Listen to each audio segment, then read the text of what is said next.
What's going on, New York Knicks fans? Back with another New York or Nothing video. Today we're going to be discussing the latest game in the first round of the playoffs between the Atlanta Hawks and the New York Knicks.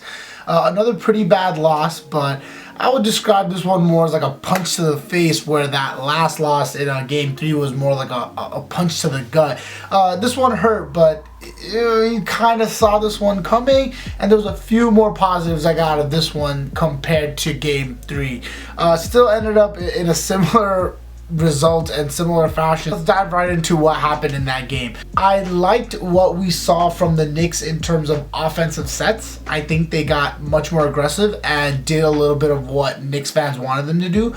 We wanted Randle to be much more decisive as soon as he gets the ball, maybe make a play or take a shot instead of giving that 5 seconds to just slowly let the play sit out, and then they push to the strong side and all of a sudden you get a Randle turnover. We did still see like 5 turnovers from Randle, but he just looked much more comfortable in his game. Even though he was missing some really easy shots, he just looked like it was getting less to his game. He showed it on the defensive end a little bit more, where he just wasn't as great. Yes, he contested some shots, but like he wasn't his regular self through the season. But offensively, that was the best game I saw from Randle in terms of his comfort level. He was taking all the shots that he takes during the season, but he was just missing like easy finger rolls at the rim. He just didn't have it in general. He was drawing the fouls. He was taking all the right shots, but besides just even Randle getting good looks, we got some good looks from Reggie Bullock, but he just shot 0 for whatever, I think 0 for 3. They were setting some really good pick and rolls to get him going, but he just couldn't get it going. I still feel like with Reggie in the lineup, Tibbs didn't make a great adjustment. I wanted to see Trae Young get punished more, and yes, we see him setting up the plays to do it, but Reggie is just not the type of player who can do that.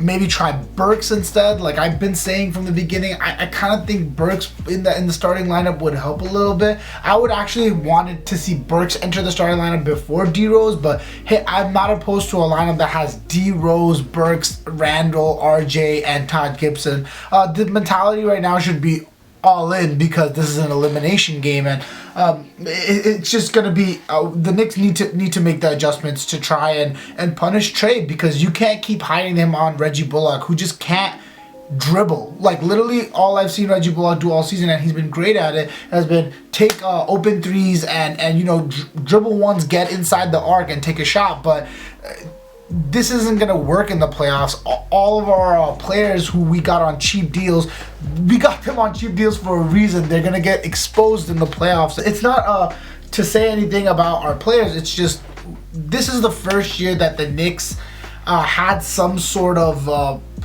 hope or had anything. They formed a defensive identity this year. They formed some sort of identity this year after being so lost for the last 8 years, it felt like.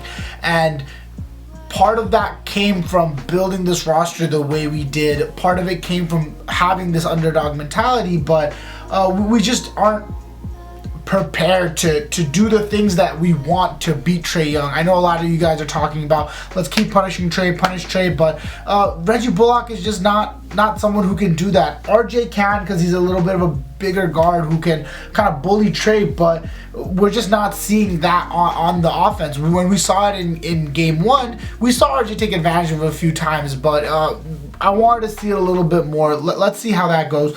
Speaking on RJ, I thought he had the best game of the series so far. Kind of disappointed Tibbs didn't play him a little bit more in the game and instead played Reggie Bullock, like I keep saying, but he was getting it, like I said earlier when we did our preview.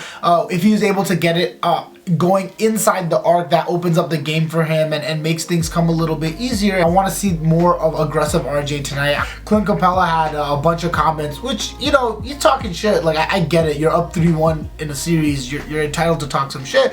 But he was talking about, sending the Knicks on vacation and, playing physical with them. But the Knicks can't play physical back. They can't back up their talk with their game and whatnot. And I don't know, man. Like, he has the right to talk all that because he's up, but hey, he might end up regretting that, because that fuels players, just like the Knicks the MSG chanting "fuck Trae Young" fueled him, this could fuel players. And you saw RJ's reaction, Derrick Rose's reaction, Randle's reaction. Like, you don't pay attention to that, and like, who said that? Like, oh, Clint Capella said that. Word. So I expect to see the Knicks come out and be really aggressive to start this game. I really want to see what kind of starting lineup they start with. First of all, are they gonna continue with what they've been already doing, or are they gonna try something new because this is an elimination game? I want to see what kind of offensive sets, what kind of offensive plays they're playing. I mean, again, like, the personnel just isn't that strong in this shortened season. Tibbs was just focused on winning. He was primarily focused on getting the most out of this roster, and we just didn't have time to experiment as much. We were fighting for our lives because it was like, you want to get the preferred matchup, you want to win the games you want so you can control your destiny and get the 4th seed. And it's just, now that we're here, we're not performing at an optimal level, and the adjustments that we should have experimented with through the season, we haven't had the chance to really do anything, and we haven't had the chance to really use them because we didn't have that many adjustments through the season. We were just focused on winning games, forming an identity, and just rebuilding something. I feel like that's what everyone's forgetting. I feel like everyone who's overreacting to this Knicks loss, to this Knicks series, as bad as it is, not trying to say you don't have any right to get upset at it, it's part of the process. It's a building block. It's a step towards greatness. We can't just jump from the bottom of the league all the way to the second round of the playoffs. This takes steps like Atlanta took steps.